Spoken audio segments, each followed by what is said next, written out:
주식시장 분위기가 많이 좋아졌죠. 무역전쟁으로 인한 이 주식시장의 혼란이 이제 뭐 거의 끝나가는 것 같습니다. 미국 증시가 지난 주말에 뭐 사상 최고치 또 경신하면서 이에 대한 악재 요인이 이제 거의 다 해소된 것이다. 주가는 선반영하지요. 그러니까 무역전쟁으로 인한 종료 시그널은 이미 주가에 선반영이 다 된 것으로 이렇게 이제 인식하는 것 같습니다. 그럼 이제 선반영되고 난 이후에 다음 주식시장의 흐름은 어떻게 이어질 것인가, 이게 이제 관심이 되고, 또 그 흐름에 영향을 미치는 테마, 그리고 또 모멘텀, 뭐 이런 것들이 무엇일까에 대해서 또 뭐 많이 논의를 하고 시장에서 반영되기 시작하죠. 그런데 마침 여기에 이제 맞춰가지고 메릴 린치 정권에서 2020년 이후 10년간의 주식시장의 핵심 테마, 무엇이 시장을 움직일 것인가, 이에 대한 보고서가 나왔군요. 그래서 오늘은 그 보고서를 가지고 한번 이야기를 해보죠.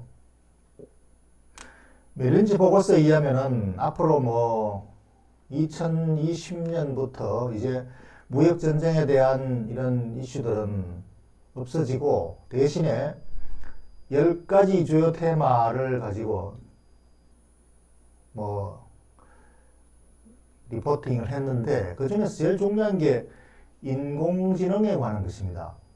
인공지능. 뭐 최근 뉴스 보면은 손정희가 뭐 한국에 와서 첫째도 인공지능, 둘째도 인공지능, 셋째도 인공지능이다. 이렇게 강조를 했다고 하는 이슈가 있는데 이 인공지능이 이제 미래의 핵심이다 이거죠. 세상을 이제 인공지능으로 인해서 진화될 것이다.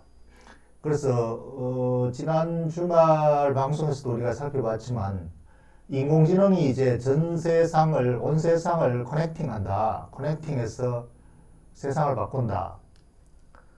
그래서 그 핵심에 이제 인공지능 기업들이 활약을 하게 될 것이고, 이것으로 인해서 이것을 서로 이제 선점하기 위한 또는 앞서가기 위한 전쟁이 시작된다.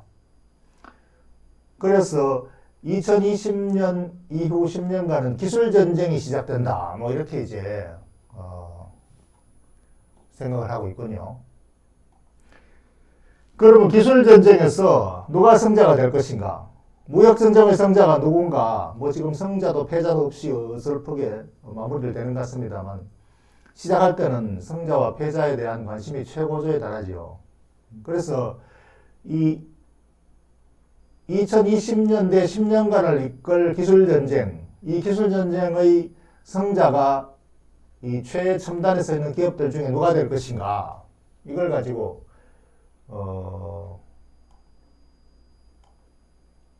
뭐 최후 승자는 누구다라고 말할 수는 없죠. 그러니까 그 선두에 서 있는 기업들에 대한 이야기를 하는 거죠.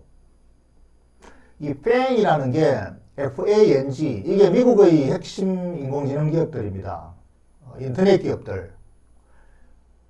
인터넷 기업들이 전부 인공지능으로 이제 사업을 확장해 나가는 거죠. 그래서 페이스북, 아마존, 넷플릭스, 구글, 이걸 4개의 약자로 FANG이라고 하는데, 이 4개 기업들이 여전히 지금 세계 시가총액 최고고, 최고 밸류에이션, 기업 가치 제일 비싸게 매겨져 있고, 선두에 서 있는 흐름이 지금 각축전을 벌이고 있죠. 그 미국의 핵심 인공지능 기업들, 물론 뭐 인공지능 기업들 이외에도 많습니다만, 이제 시장에서 그냥, 일반 사람들이 제일 눈에 띄는 이 4개 기업. 그 다음에 중국이 이제 등장하죠. 중국의 인공지능 기업이 여기에, 무역전쟁 대신에 기업의 최선두주자로 이제 경쟁 가도에 들어섰는데 이게 ABT, 알리바바, 바이두, 텐센트.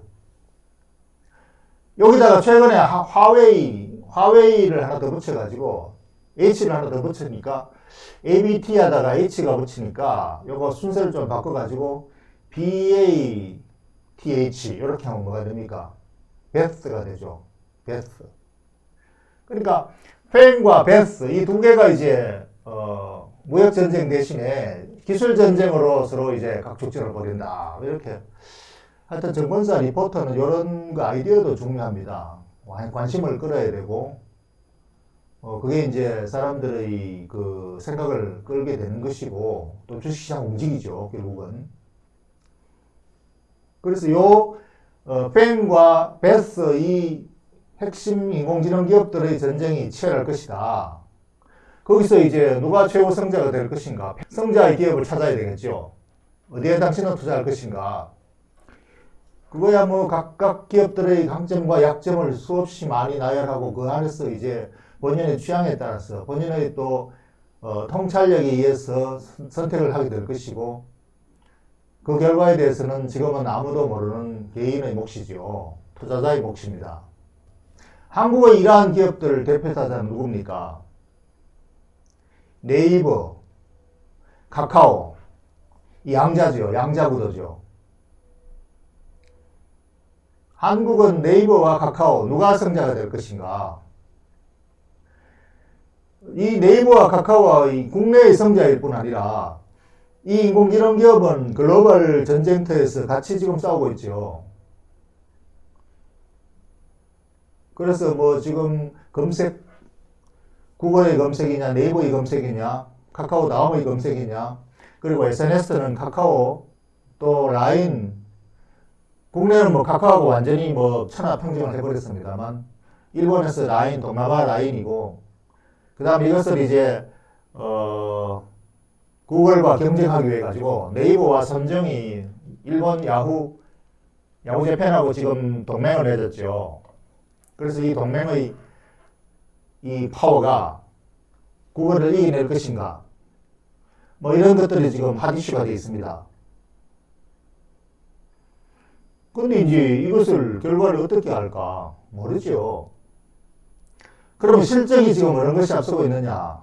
그래서 이게 실적을 가지고 밸류에이션을 매기면 이것도 불가능합니다. 지금 현재 실적이 밸류에이션 매길 수가 없어요. 이 기술주들은 미래의 상상력에 의해서 가격을 매기기 때문에 PER이 100배 내외를 PER 100배 내외라는 것은 투자 수익률을 말하면 내가 이 회사의 주식을 산다면 1%의 투자 수익률밖에 안 된다는 거죠. 그래서 이게 지금 어느 것을 선택할 것인가 누가 성자가 될 것인가 그러면 미래 10년 후의 결과 또는 몇 년 후의 결과에 대해서 내가 선택을 해야 될 문제입니다. 그래서 네이버와 야후재팬의 동맹을 맺었다는 그 사실 하나만으로도 경쟁력이 강화되니까 당연히 주가가 급등하는 모멘텀 플레이가 나왔죠. 그래서 이것은 미래에 대한 기대가 이제 더 강력해졌다라니까 당연히 주가 반등의 그 힘을 시장에서 작용하는 게 당연합니다. 그런데 이것은 그냥 하나의 그 수급에 의한 미래에 대한 그 전망을 많이 하는 사람들의 매수력에 의해서 결정되는 거죠.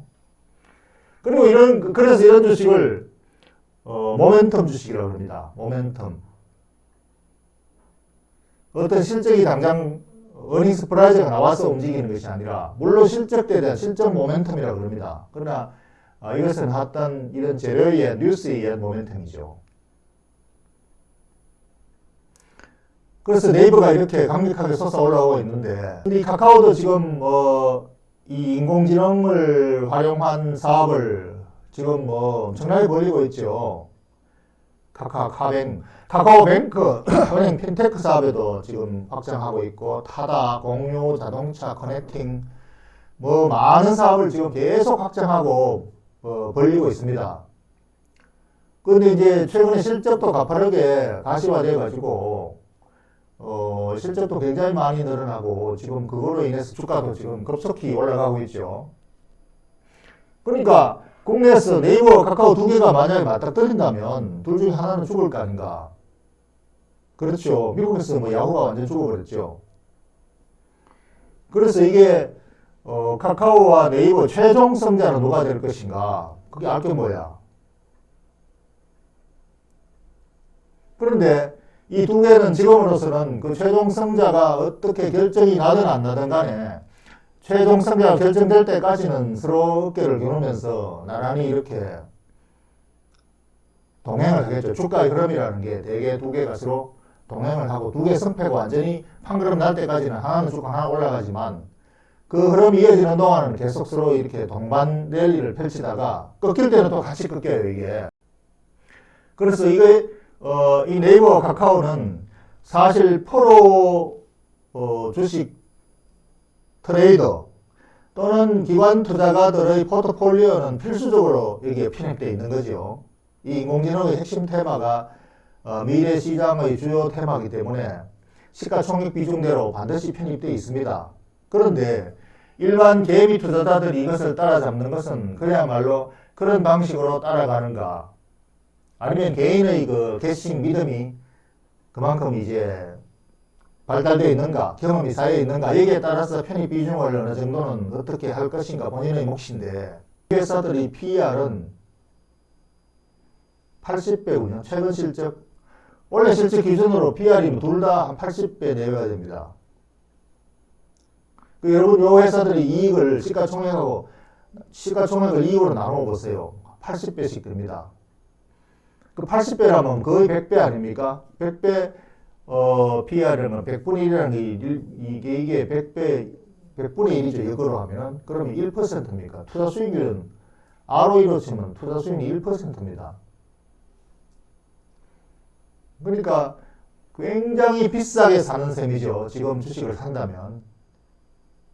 근데 미래는 뭐 엄청나게 무한대로 발전한다라는 믿음을 가지고 사는 것은 이 가격도 충분히 사지요. 기관펀드라면은 당연히 시가총액 비중대로 기계적으로 편입을 합니다. 근데 개인이 이 주식을 지금 살 때 이걸 편입을 해야 되느냐? 온통 시장의 이슈가 지금 인공지능이라 그러고 네이버, 카카오가 뭐 주가가 뭐 가파르게 올라가고 있다 하는데 이걸 지금 뛰어들어서 사야 되느냐 말아야 되느냐 고민을 합니다. 그런데 이것은 프로 트레이더들이 시장에서 고공행진을 하는 스카이다이빙을 하고 묘기행진을 벌이는 주식이죠. 이런 주식을 모멘텀 주식이라 그러고 고성장 주식이라 그러고 고성장주. 그래서 이것은 프로 투자자들의 영역이다. 이 주제를 갖다가 내가 아마추어 초보 투자자가 여기에 따라가서 나도 여기에 끼어들어야 될 필요가 있느냐? 그럴 필요가 없습니다. 이 비싼 주식을 사서 장기 보유를 할 만큼 믿음을 가질 수 있느냐? 초보 투자자는 그런 믿음을 가질 수 있는 건 아니죠. 그래서 이 다음으로 넘어가면은 이 네이버와 카카오는 결국은 프로의 주식입니다. 프로의 주식. 프로 트레이더거나 또는 기관 투자가거나 그들의 게임이죠. 여기에 겹쳐놓은 이 파란 주가가 이게 무슨 주가 같습니까? 최근 2011년부터 지금까지 근 10년 동안의 주가 흐름을 비교를 해놓은 이 차트인데, 이 네이버와 카카오는 아까 차트 보셨죠?